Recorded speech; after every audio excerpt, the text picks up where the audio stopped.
It was perhaps the most highly anticipated entrance at this year's General Assembly. Iranian Foreign Minister Mohammad Javad Zarif joined the permanent 5 members of the Security Council and Germany, hoping to end years of deadlock and sour relations.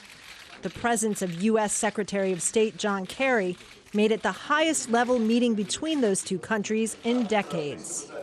The European Union's foreign policy chief, Catherine Ashton, described the talks as substantive. Having the Foreign Minister of Iran come and openly talk was of itself a change in the dynamic. All ministers engaged with that, all had an opportunity to put their points of view, and the atmosphere was a very positive one. The group discussed an ambitious timetable to reach an agreement over Iran's controversial nuclear program. Ashton said she'd like to see proof that Iran is not working toward a nuclear weapon within a year.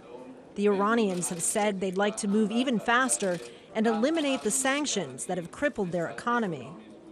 We believe that sanctions are counterproductive in addition to being not founded in international law.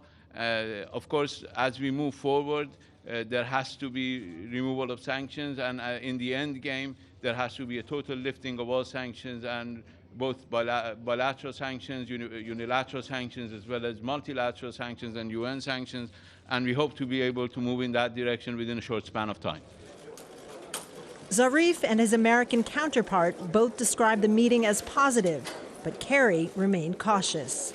We've agreed to try to continue a process that will try to make concrete and find a way to answer the questions that people have about Iran's nuclear program.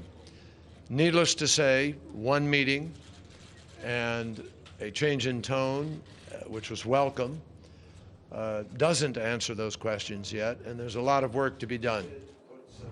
The group meets again in Geneva on October 15.